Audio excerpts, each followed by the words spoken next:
Nzambe apambola yo. Soyez toujours connectés. Vous allez vraiment décider na thème oyo. Bon, tant que batu pasi pour na bokabwani parce que bango bazali ba tokolo na kolo bazali ba papa visionnaire ouais atikali le pasteur Moïse Mbiye et Azala Fort, Matou toujours le mari et femme de nuit. Et ces deux démons, ils travaillent pendant la nuit. Et natango mutu alali, nde ces deux démons bazoya ko utiliser âme ya mutu to corps ya mutu pour na koyeba ko abiser na mutu o. Mutu alali azali wana pour na koya ko abiser na mutu sexuellement.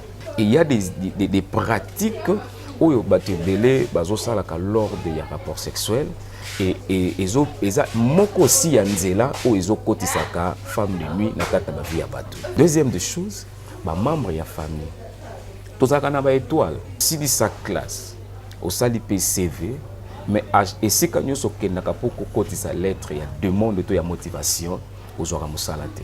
Si la personne a un esprit de se masturber, donc il invite aussi femme de nuit à kokota na kata vina. Et comme me pena liwa. Oui, et comme me pena liwa. Parce que belé abaté même bango pena liwa. Mon équipe et si qu'on posait question si ils utilisent aussi comme des sirènes et dit oui et comment ba couple belé eza ko kabwa. Alors pour na bana basi mari de nuit azokota ndenge nini.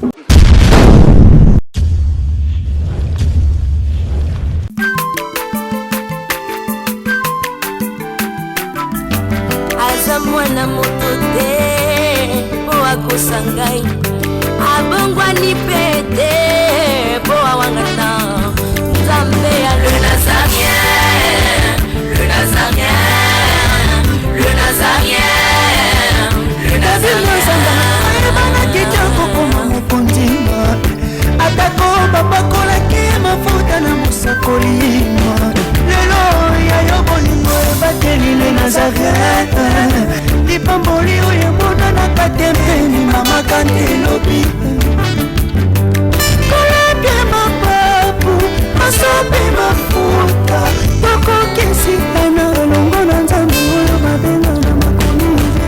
Voilà, balandinion surtout vous aurez toujours le bako qu'on a sur la carte chaîne le Nazarien TV, c'est votre humble serviteur Daddy Mukwaya. Je tiens toujours à vous remercier d'être branché sur votre chaîne les Nazarien TV. Je dis un grand merci à maman Tiffany pour la confiance au Pessinga. Je dis aussi un grand merci à l'équipe Mobimba et les Nazarien TV. On a directement, je vois Alain Oazana Régime, je vois Yves Oazana Caméra et puis je vois Gérard équipe Mobimba les Nazarien. Gros merci Nabino et puis je dis un grand merci à Moko Jidit Yego depuis États-Unis d'Amérique et pourquoi pas bienvenue Biano à Kapinga depuis Biano News et si vous allez bambote et belé lelo naza na moko ya pasteur ya mboka na biso na kombo ya pasteur Joïve Zankou yende to reçoit na par rapport à ba révélation il y a ba femme de ba mari de lui ba sala ndeni sana bango za randeni ba conséquences na bango ezala randeni nini tout ça na ye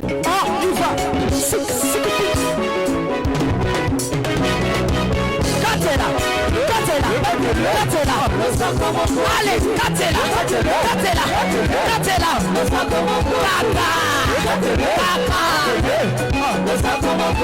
Yambalo ya taba pasteur bakokata. Allez, Katela.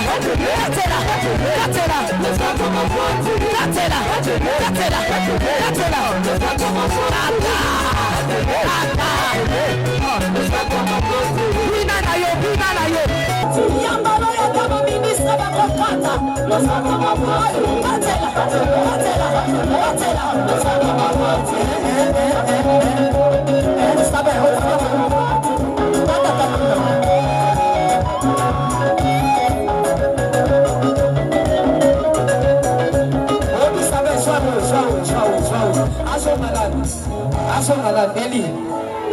Okay,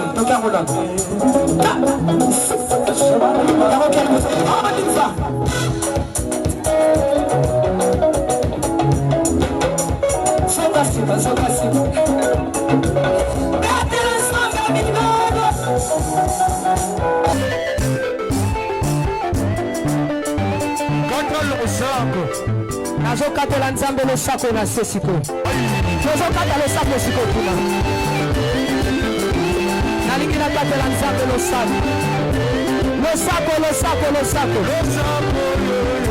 awa. On y va. Allez, Katela. Allez,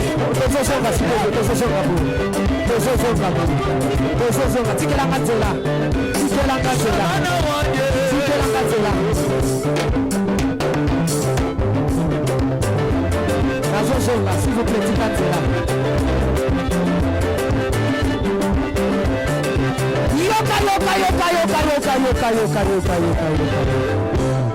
Olingi Lipal, Olingi Kopot, Olingi Mosala, Bona Nini.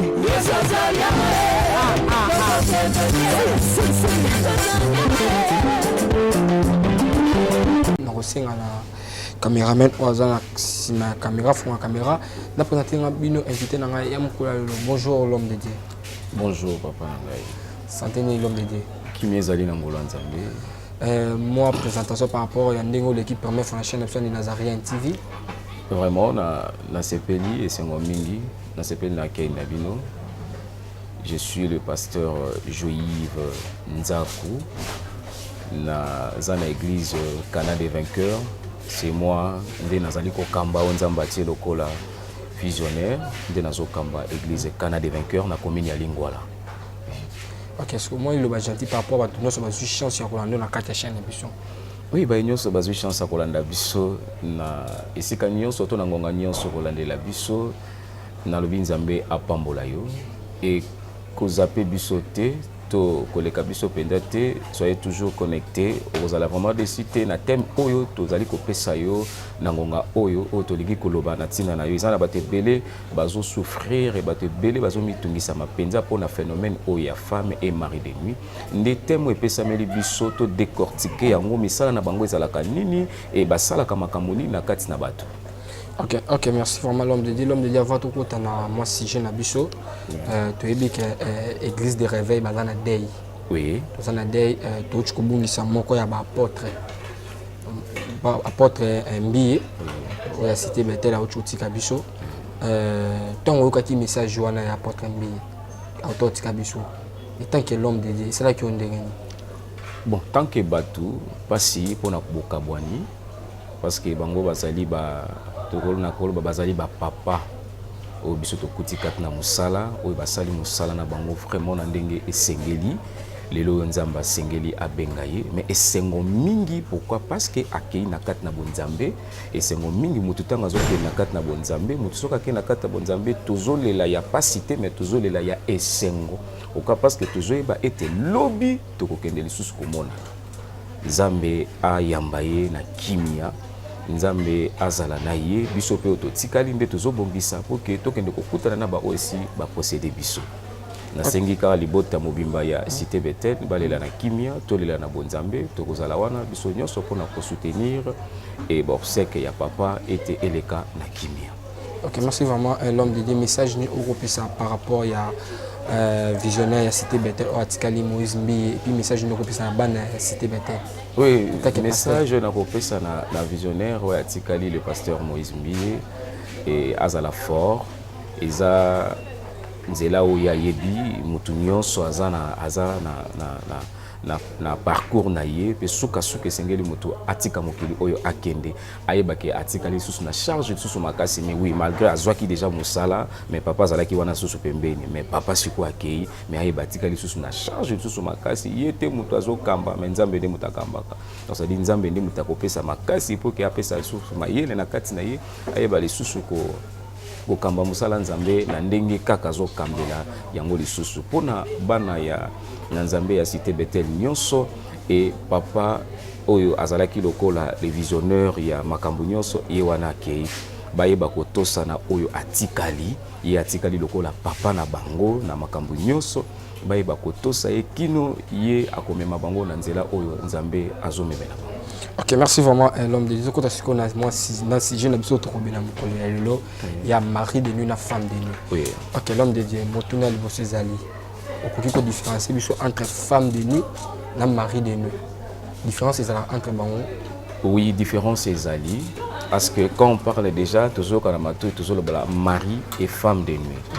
et nabandi na mari de nuit et mari de nuit azali azozwa quand on dit que mari c'est un homme c'est un homme lokola biso boy quand on parle de femmes c'est une femme donc ça dit moisi donc ça dit et ces deux démons ils travaillent pendant la nuit de ba travaillaka ces femmes et plutôt le mari de nuit et femme de nuit et femme de nuit et mari de nuit ce sont des esprits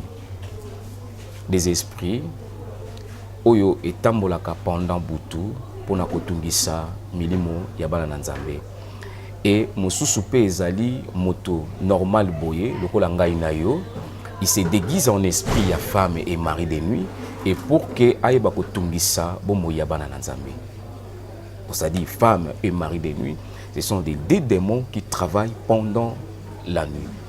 Et il y a aussi des démons qui travaillent pendant la nuit. Ils travaillent toujours comme les femmes de nuit. Et incube et sikib. On a découvert en Nassima, tous allons la femme et mari de nuit. Incube et sikib, ce sont aussi des démons qui prennent les formes de mari et de femme de nuit. Donc c'est-à-dire qu'ils prennent des formes, il y a moi na mobali, puis il y a moi na moi si, pour na quoi biser na moto quand azali kolala. Pourquoi? Parce que tant que motoiseau là, motoiseau côté un profond sommeil. Quand on a vu que le sommeil est l'état de repos et dans lequel la personne a inactive, inconscient. La personne a inconscient et natango motoalali nde ces deux démons bazoya ko utiliser âme ya moto to corps ya moto pour na koyeba ko abiser na moto oyo. Ok, merci. L'homme de Dieu, Suko, Moutoroy Bandine, qui est non, ou à femme de nuit, ou mari de nuit. Parce que bon, on se base à base. Si on est ni moutalali, ou est femme de nuit, ou est mari de nuit. Non, mari de nuit, lui, azawana pona bana ya basi. Femme de nuit, azapona bana mibali. Ah, ok. Ah, oui. Ok, voilà, on va vous expliquer. Oui. Voilà, mari de nuit, aza pona bana basi. Femme de nuit, azapona bana mibali. Ok, voilà. Siko misala na bango ezalaka ndeni, femme de nuit asalaka ndeni, asalaka misala ni. Oui, femme de nuit azokotana na vie ya moto comment? J'espère que comment na isika wana pour la question na temps na ko précipiter. Donc ça dit misala na bango to misala ya femme de nuit ezaki tango moto alali. Tango moto alali azali wana pona koya ko abuser na moto sexuellement.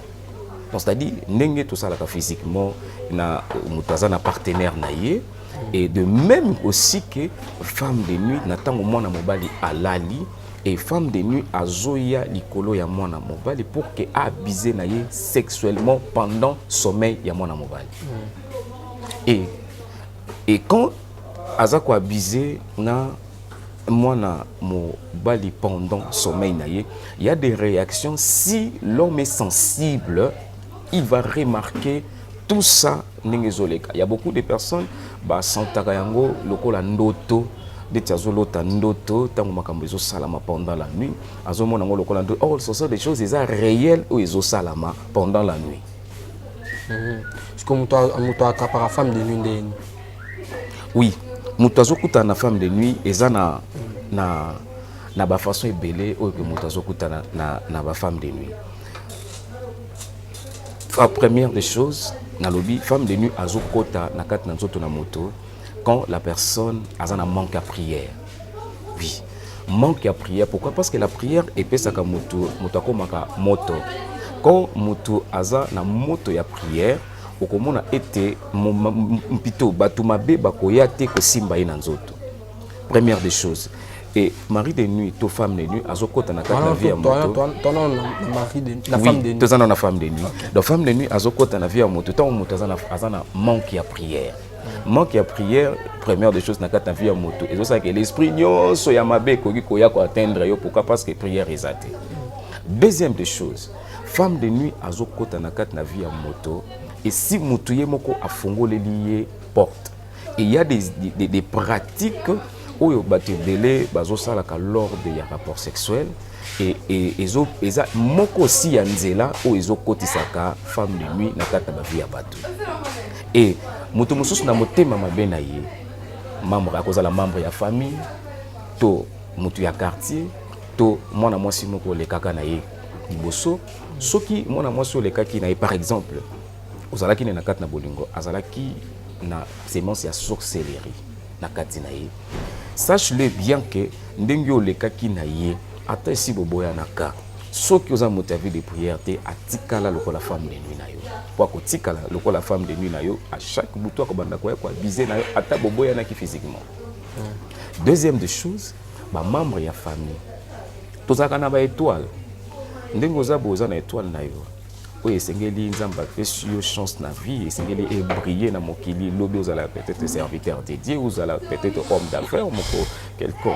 Alors moto mabe soki atali yo amoni yo na elilingi ya bonzambe malamu to na image ya bonzambe ya malamu na kati na bino pour que abebisa vie na yo malamu mingi ebele ya bato aussi bazoya na baforme ya femme de nuit na kati na vie ya motu etango akoti na kati na yo bongo akobebisa vie na yo mobimba. Pourquoi? Parce que femme de nuit na kati na vie ya motu bit na ezali ke pour que vie ya motu etambola malamu te. Siko, ok, un homme de Dieu, quoi, conséquence dans vos aranines. Oui. Conséquence, il y a femme de nuit. Conséquence, naïe, et aujourd'hui, vous voyez qu'il y a beaucoup de chômeurs. Aujourd'hui, il y a beaucoup de malades dans le monde. Je parle de malades parce que toujours les femmes de nuit, il y a des bizarres. Aujourd'hui, il y a des malchances dans le monde. Aujourd'hui, il y a beaucoup de malédictions dans la vie. Nous sommes dans la famille. Nous sommes dans la femme de nuit. Dans la femme de nuit. Et femme de nuit, et à chaque fois quand elle a abusé chaque nuit, quand elle a abusé, elle a des sémences dans la vie. Alors, sémences sont dans la vie. Et toi, ta vie est autant de la malamouté. Au Kotanga, au Sidi sa classe, au Sali PCV, mais et c'est quand nous sommes pour sa lettre, il y a demande de la motivation aux oramus salate. Pourquoi aux autres de la sémence moko, donc c'est-à-dire aux ambindo. Pourquoi? Parce que quand femme de nuit abuse avec une personne plutôt, il y a na mona mobile et le connu na salaka a commis ça quand nous autres mutu mbindo. Donc c'est-à-dire à sali que nous autres muté comme impur. Na lobi esika oyo nga na lati veste na mutu aliboma toketo zo musala ba kozwa nani ba kozwa mutu lati veste. Donc c'est-à-dire mutu oyo azali ko s'abuser na ba femme de nuit, il est comme un fou. Donc c'est-à-dire à comme le kola mutu aliboma bilamba salité. Donc c'est-à-dire même si quelqu'un ça demande quelque part et ils allaient refuser. Deuxième des choses, na mutu ndingona oyo azali ko abuser na ba femme de nuit. Vie na ye conséquence et cause a été même si azoteka toi azosala makambo toi sala ka cop mais banda remarquer toujours azana baisse ako mata bien mais mon ezosali ezokita. Ces phénomènes de femmes de nuit et un phénomène beaucoup plus dangereuse na kata vie ya bato plus dangereuse na kata bato bazo kansake mutu mususa ko kansake vita ngo sezo bebela ye makambo zo simba te na vie na ye bandoki ya famille kande baloki. Or, ces phénomènes, tant que ils ont na vie à moto, makambo ne kotambola bien te. Makambo no tout kotambola bien te ko remarquer ba blocage na kat na vie na. Pe mutu soki aza na phénomène o ndeti mona mobile, o remarquer lelo zaki na Judith, lobo zaki na Jeanne, lobi kuna na Fifi, lobi kuna peut-être na Judith. Pourquoi? Parce que femme de nuit alingela ka mutu te parce que yaza o yaza na yo. Alingela yo stabilité te na domaine na mariage. C'est pour cela qu'aujourd'hui, il y a beaucoup de mariages et ça séparés. Aujourd'hui, il y a beaucoup de fiançailles et ils ont aboutir na soukate à cause de la femme de nuit. À cause. Au moins, moi, c'est ça qui n'est bien. Mais moi, ça boye aussi bêtement dans les pamba boy. Dans les pamba boy, moi, ça boye avec une lingue soutée. Nani la bengani femme de nuit oyo za kana pembeni oyo tambola kana a bengani pembeni na yo. Et avoir les femmes de nuit bolamu et banoko poussa na te pembeni na yo. Pourquoi? Parce qu'il y a Azur en otage. Azur en otage. Elle marche avec toi tous les jours, toute la nuit à Zalakana. Donc ça dit Azur en otage. Aolinga te akabola ona mutu. pe akolinga te bolamu moko boye ezala pene na yo akomanda okabolo na bolamu donc c'est-à-dire obanda ko vivre comme un homme ya malchance ou ya malédiction. C'est ça. Voilà, femme de nuit. Voilà, femme de nuit, par rapport à tout le pays. Donc, bit naïe, donc c'est-à-dire, leur but, c'est de détruire la vie d'une personne. Voilà. C'est de détruire la vie d'une personne et de détruire la vie d'un couple. Aujourd'hui aussi, aujourd'hui aussi, il y a des maris. Oyo, bazo kotisa, oui, marié, bazo kotisa. Oui, c'est ça qui est dans la loba. Oyo, bazo kotisa, ba femme de nuit. Nakata banda kuna bango. Tu es marié et sobala mwasi na yo pour les meilleurs pour les pires, bovandi nakata ndako mais otala ka pe misu libanda. Muto yozo kende libanda. Est-ce que yebi malamu? Muto yozo kende ko zwa libanda. Si nié azali pe moko oyo aza na ba esprit wana. Alors yo ke osangani na Bible lobi si batomi balé basangisi nzoto bakomi muto moko. Batumi bale basangisi nzoto bakomi moto moko. Tango yoke kosangisa nzoto na moto oyo aza na makambo wana aloko memango pe na ndako. Tango memiango na ndako. Et c'est pour cela qu'il y a beaucoup il y a beaucoup de divorces na mabala. Tango papa zui yango amemiango na ndako. Ekolinga bosangani ya yo lisusu na mama te. Ekolinga lisusu yango te et c'est pour cela qu'il y a ba divorce c'est-à-dire ebele lelo cause ba femme de nuit. Ba femme de nuit. Oui. Ok, l'homme de Dieu, tout le monde peut aller Bappé. Bon, oyo basi basalara ba kosi masturbé na toilette, oui. Ba film, ba pornographie, et ça rend des femmes de nuit de film ba conséquence ba toilette tout. Non. Et là, non. Quand on dit que la masturbation est sengaki na donc ça dit que femme de nuit azokota ndenge nini na kati na vie ya bato to ya mwana mobali. Femme de nuit azokota na kati ya vie ya moto na makambo utikoloba olisusu na ba masturbation. Si la personne a un esprit de se masturber, donc il invite aussi femme de nuit à kokota na kati ya vie na ye. Toute la personne qui se masturbe, donc ça dit azako invite à fongoli porte il y a femme de nuit mais il y a ba femme de nuit ba ya kokota na kata finale. Deuxième des choses, mari de nuit azokota plutôt femme de nuit azokota na kata via mwana mobali comment na ba film pornographique. Yo talaki na yo soko tali yo lelo soko contrôler même na ba téléphone na ba frère en Christ kokuta ki okuti kuno kokuta il y a des films pornographiques, il y a des photos pornographiques. Alors tout ça tango mutu azotalango mutu azosalango Bible lobi tout ce que l'homme pense vient du cœur. C'est pour cela que la Bible nous demande de nous garder notre cœur plus que toute autre chose. Quand tu penses la sexualité et les gens battu mususu akanisi mingi sexualité pendant la journée tanga komi na butu aomona ngode ti bazosala ya to soit tango alali abande omona ndeti azosala ya. C'est ça. Et ezokota na kati na vie ya moto quand moto azokse masturber, moto azotala ba film pornographique et moto azokota na ba pensée sexuelle. Et par là que ces phénomènes, ces esprits ndezo ya kokota na kati na vie ya moto tango moto yemo kwa fungoli yango porte. Et aussi na ba péché ndenge na uta koloba awa homme marié mais azosala péché libanda d'impudicité, d'infidélité azobima libanda et tango azobima libanda afungoli porte et que femme de nuit akota na kati na vie na. Ok, merci vraiment. L'homme de Dieu, toujours rendre émission à Bicho. Tu commis ce qu'on a mari de nuit. Femme de nuit. Mari de nuit. Conséquence, il y a mari de nuit.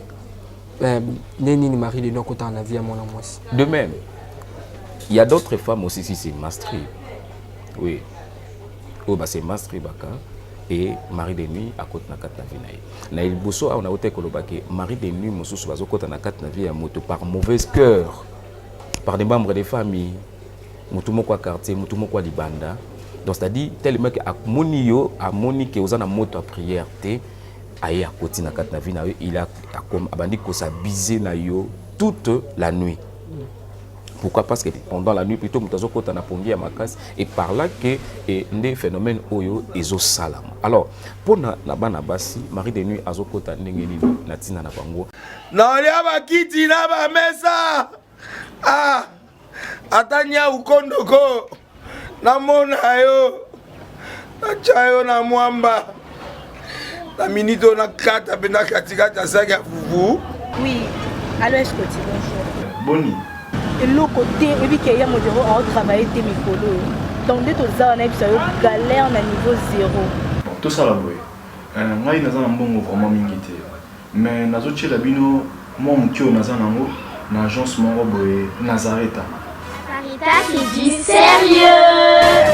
Oh. Maman, comment est bon donc yo pe ça au fouti mbongo kuna partir à Poto biso to ya to jibilo. Na bengi ya Scotty. Agence moi ifungami comme na Nazareth. Na kufie. Agence lisusu.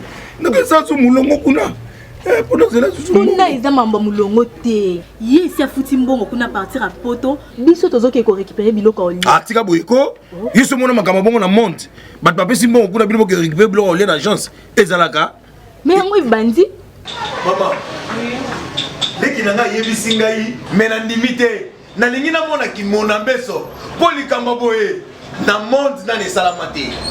Mama yebisa ngai bapesi mbongo kuna biso to récupérer biloko kolia awa ya solo boutique Nazareta ezali boutique ou ezali à distribution ya ba produits alimentaires. Ah! Nasali poto sunga bandeko oyo même ba oyo baza na peu de ressources comme la boîte bandeko on baza à niveau à Kinshasa même avec un petit rien. Donc à partir à $10 $15 donc ça na mbongo te ndeko na poto ko sunga yo a ozika biloko kolia. Eh maman Nazareta nzamba pambola ya bakise mikole belé awa na sena mokili et bongo awa tozawa poto yeba adresse awa. La boutique Nazareta est ici à Kubungate, toza sur avenue Monkoto numéro 1, direction Elengesa. Face à face na église catholique Saint-Vincent. Ah, direction Elengesa, Monkoto numéro 1, à face à l'église catholique Saint-Vincent. Ah, Saint-Vincent d'école. Bon numéro de téléphone, vous avez monté déjà vous avez nango, on a 3 numéros pour Paris, vous avez un numéro pour la Suisse, vous avez un numéro pour la Suède. Ah! Non, non, non, non, non, non. Nazareta. Vous allez la Congo Sili. Julia. Ngana kangisa kia fufu. Eh, ya modé, yo bandika na fufu. Oui. Pour la Nazareta, tu as un système en bimbi, na mbongo shingo. Bon, ok. Vous allez sérieux. Sarita qui dit sérieux. Naba basi eza na ndenge belé Marie de Nuit côté la bango. 1. L'habillement ya bana basi. Na landi témoignage ya mwana mwasi moko toute la nuit elle était abusée par un mari de nuit. Comment Marie de Nuit oya kotaka na kat na vinaye. Facebook eza mabete, réseaux sociaux eza mabete. Mais mukolo moko ya zwaka photo, akani photo à moitié nu a publié na Facebook. Alors mutu mabe azo kota la pe Facebook na ye akutani na photo oyo na page ya mwana mwasi oyo. Tango atali photo ya mwana mwasi oyo ndi directement esika kotelaka mwana mwasi oyo na mutolo. Quand la photo na photo ya pas oui ça s'est fait photo hein? Oui ça s'est fait parce que photo ils ont représenté Mutu Mobimba. Photo ya pamba ils ont représenté Mutu Mobimba. C'est na photo kakande akotaka. Alors moi moi soit ko remarquer ba nuit na yé et comment qui déranger si elle dormait donc ça dit abandé ko sangana na demo o na moto o comment ko sangana na toute la nuit donc ça dit habillement aussi au banabasi ndenge banabasi bazolatela lelo la moitié ni eza moko o ezo kotisa ba mari de nuit na kata ba vina bango banabasi sengeli ba bongisa elateli na bango. Deuxième des choses, mari de nuit azokota na kata na vie ya mwana mwasi à cause de leur impudicité. Ozalaki awa olongwe awa olongwe awa olongwe awa tango za mutu zokaba nzoto esika nyonso ndenzela OEP Marie de Nuit azokotela bato. Et natango mutu na ote koloba natango mutu azana vie de prière te. Donc ça dit porte eza polele pour que mabe kotela yo. Porte eza polele. Siko na nyonso na nini mutu tela ko ibata azana Marie de Nuit azana femme de nuit. Oui. mutu azoye bake aza na mari de nuit aza na femme de nuit comment et surtout kotanga na mokanda ya Job parce que banda to bandi na to fongoli ma comité. OK, pas de face. Oui. Tu es libre, hein? Tu es libre. Banda to fongoli ma comité. Totanga na mokanda ya Job. Bible zolo bana mokanda ya Job. Oui, Job 33 le verset 14 plutôt 1 à 8, Job 33 et motonyo so azolanda biso na tangi na kombo na Yesu Masia. Job 33 Job 33 et si na kotanga le verset 14. La Bible nous dit dans Job 33 le verset 14, Bible nous dit Dieu parle cependant tantôt d'une manière, tantôt d'une autre. Et l'on n'y prendrait point garde. Il parle par des songes, par des visions nocturnes, quand les hommes sont livrés à un profond sommeil, quand ils sont endormis sur leur coucher. Donc c'est-à-dire, Dieu parle tantôt d'une manière, tantôt d'une autre. Et la Bible nous dit, Dieu parle, il parle dans des songes et dans des visions nocturnes, quand les hommes sont livrés à un profond sommeil. Donc ça dit, quand est-ce que nous avons que ces phénomènes où ils ont dérangé? Quand ils ont un sommeil, tant qu'ils ont un sommeil, c'est ça que nous avons dit makambo ezosani o ezoleka abanda komona ngo lokola ndoto ezala mwana mobali ezala mwana mwasi ako remarquer yango. Écoutez, ezana bato ebele quand alali alzolota lokola ndete aza ko abize na mwana mwasi oya yebi na elongi oya yebi mais okomona ete eza mwana mwasi wana penda te cet esprit là les yeux elongi wana ebandi ko abize na ye pendant la nuit. Alors mutu mususu aboye mwana mwasi to mwana mobali akolamuka tango alamuki to osanka sutuki na pongi na ye akolamuka boy akuti ye nyonso apoli na ba sperme. Oui, ça arrive.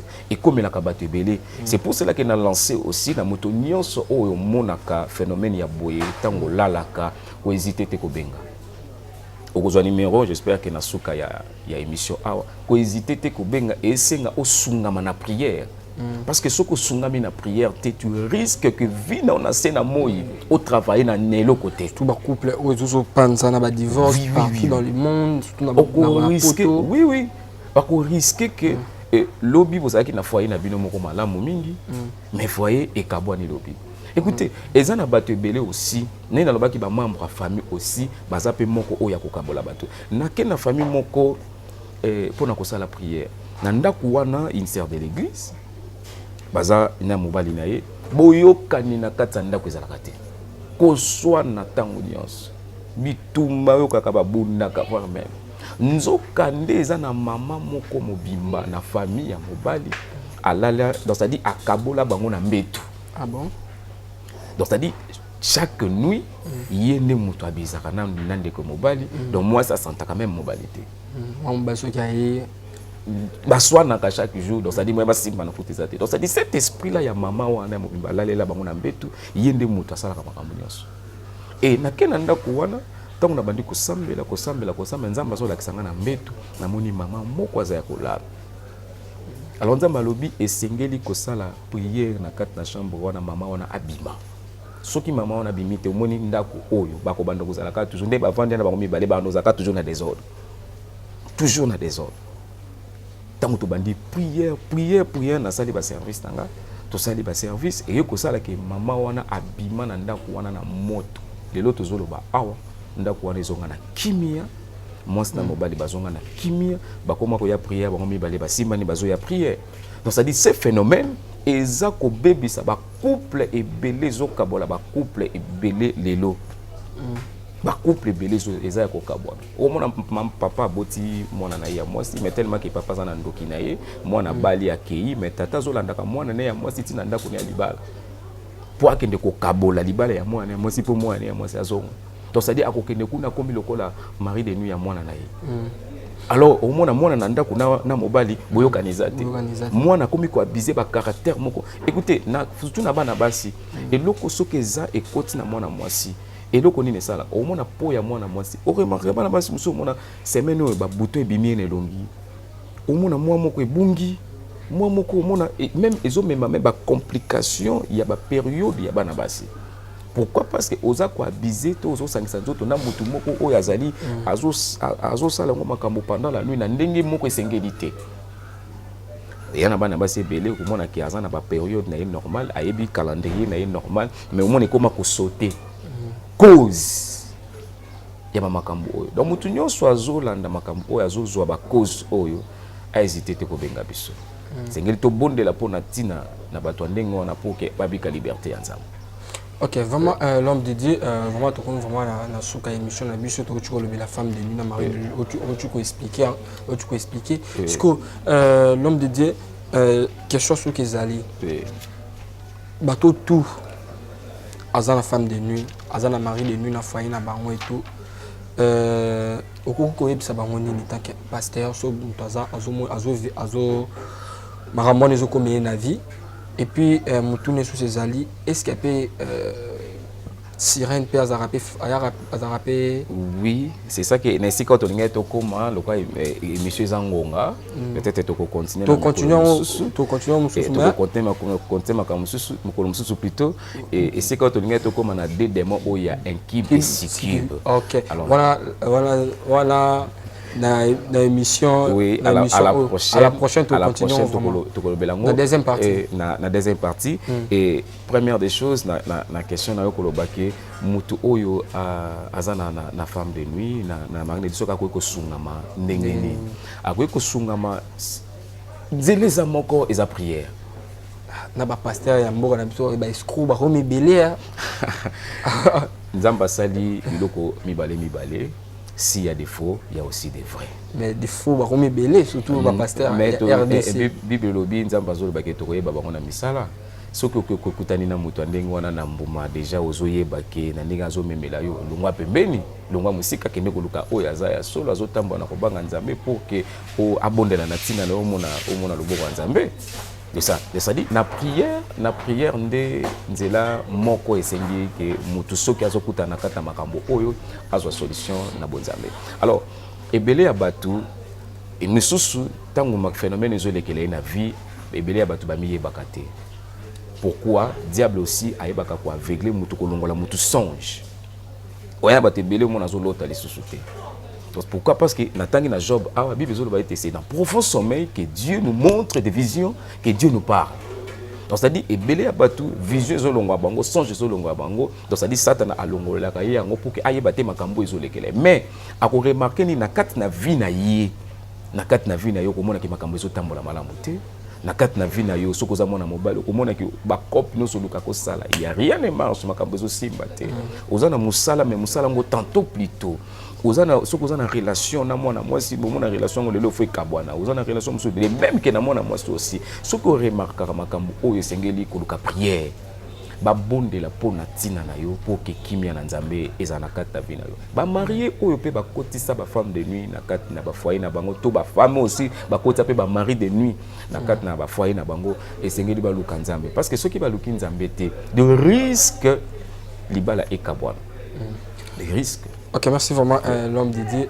Tout le monde va dans la émission la biso le basuka rose anini au peut-être une numéro ya contact sur WhatsApp pour contacter ba rose andeni par rapport liloba suka ezali pona na thème na biso ya lelo et motonion soirée kaka phénomène oyo na kat na vie na ye esengeli aluka nzambe pe ba oyo ba se mastribaka esengeli ko arrêter ces phénomènes na kat na vie na c'est pratique plutôt arrêter de regarder des films pornographiques arrêter aussi de pécher de faire de l'impudicité pourquoi parce que ça nzela moko oyo ezokotsa ba femme et mari de nuit na kat na ba vie ya bato ceux qui ont arrêté yango pende koza ceux qui okangama na yango tozalaka nango koka komi bimate c'est ça ndi tozolobake benga biso na 089 59 57 858 089 59 57 858 et ça aussi sur WhatsApp solo la na biso to koyeba ndenge nini ya kosunga yo pour que on s'en sortir na kat na makambo oyo ekangaka yo pendant la nuit. Bien aimé,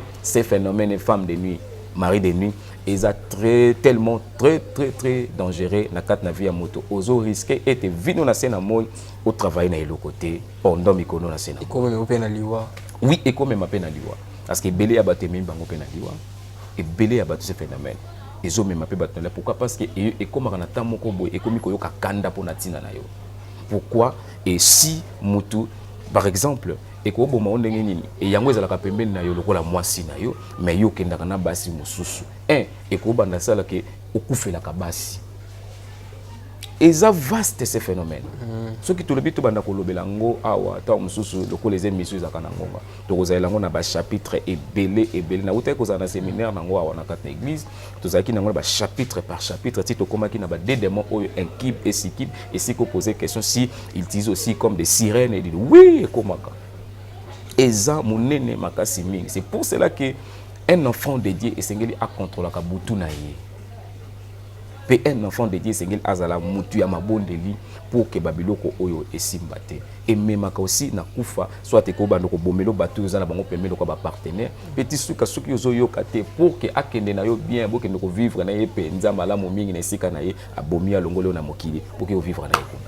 Ok, vraiment, voilà, nous sommes vraiment arrivés à la fin de notre émission. C'était votre humble serviteur, Daddy Mukwaya. Dans la partie, nous sommes toujours homme de nuit, on continue toujours sur le thème où il y a Marie de nuit, la femme de nuit. Et je dis un grand merci à l'équipe de Nazarien TV, à Alain et puis à Maman Tiffany, Bambo Tebele sur Rosalie.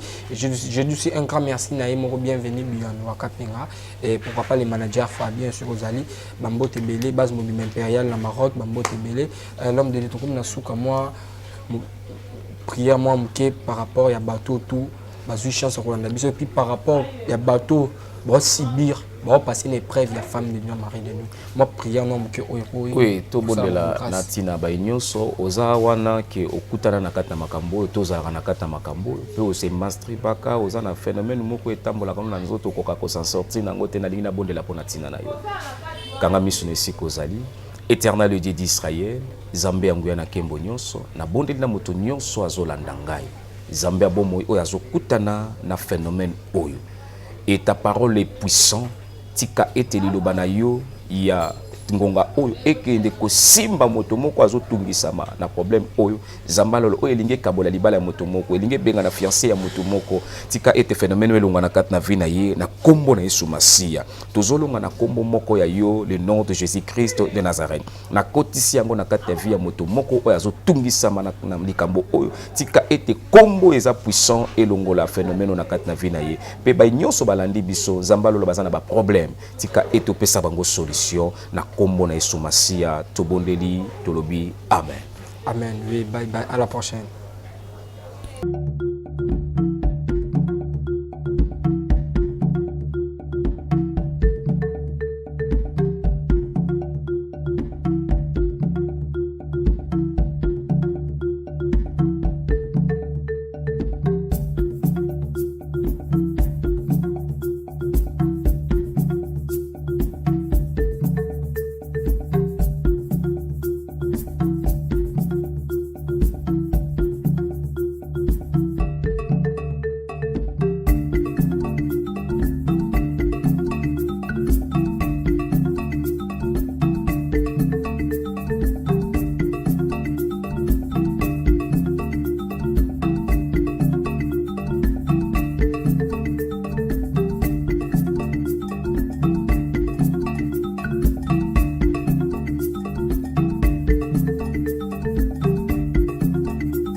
Congo longola loboko na litama bangusa mai na miso tika bisenga-senga ya kolula bikolo mosusu pesa Félix Antoine Tshisekedi maboko po totonga mboka na biso Congo na nzela ya union sacrée na losambo tokolonga. Oh toi qui écoutes la prière, tous les hommes viendront à toi. Ingénieur Edi Kabé à la main de l'Éternel, prions pour ce beau pays. Et pour le président Félix Saint-Chrétien. Nzambe, Nzambe na Isaac, Nzambe, Nzambe na Jacob, Ozali, Nzamba Israël, lelo tokomo yembo Nzamba Congo, RDC, Nokananga, lelo tokomo yembo Nzamba Congo, peuple croyant docile et social.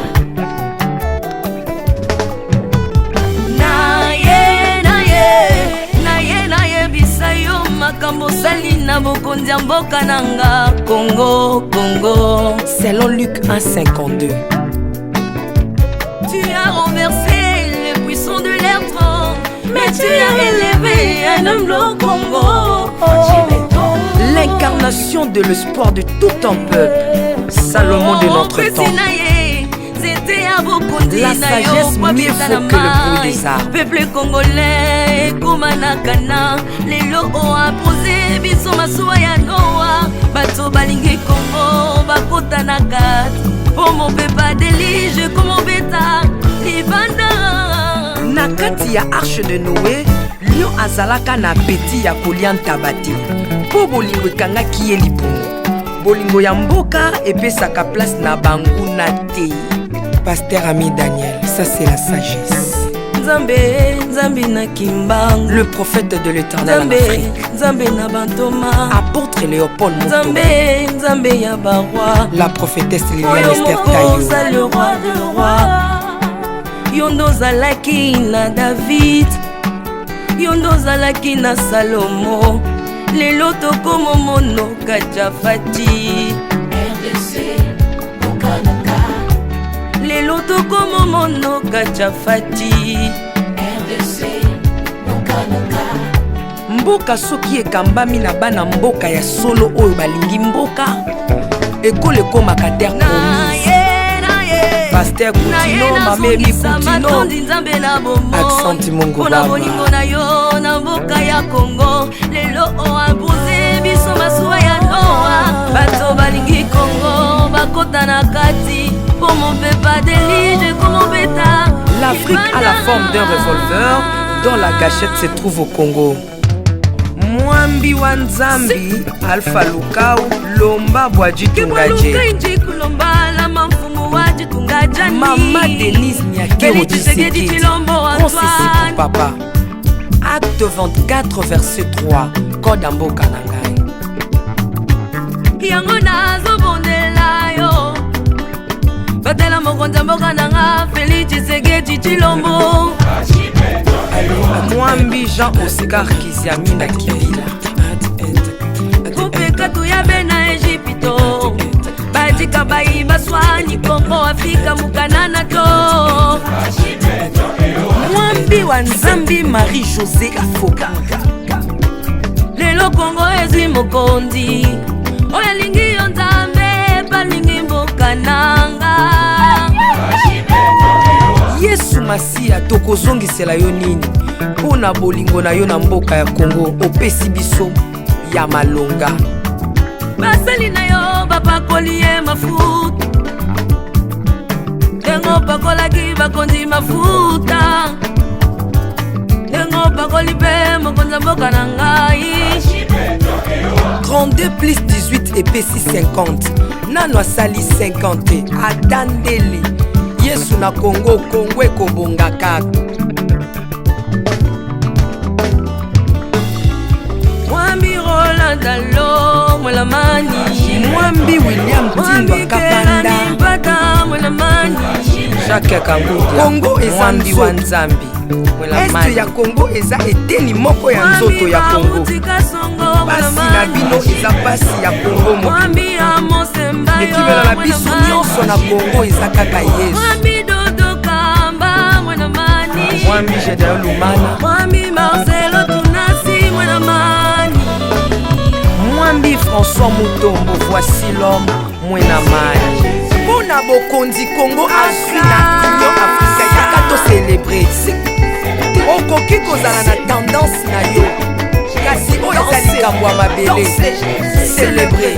Ah, Mwambi Godempo, Mwambi Tambuluko, tu as un Mwambi Jean Bosco Kindomba, Israël Lamani, le pasteur Freddy Odiembo. voici comment l'Éternel a tendu sa main dans mon pays. En nous donnant ces bons présidents Félix Tshisekedi. Le Congo doit changer parce que vous avez un beau pays. Et je vous fais le serment que d'ici la fin de mon mandat, vous allez voir un Congo nouveau.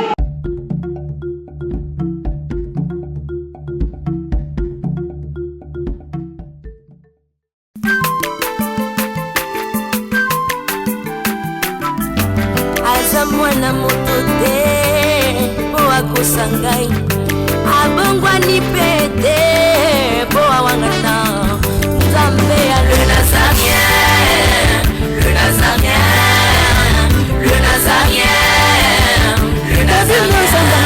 Banakitako koma mokondima atako bapakolaki mafuta na mosakolima lelo yayo bolingo ebateli le Nazareth lipamboli oyo emonanaka tempeni mama kantelobi kolapie mapapu masope mafuta tokokisikana longo na nzambe oyo babenga na makomi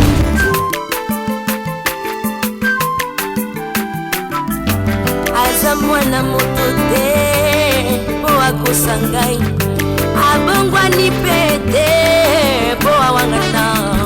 Nzambe ya le Nazarien.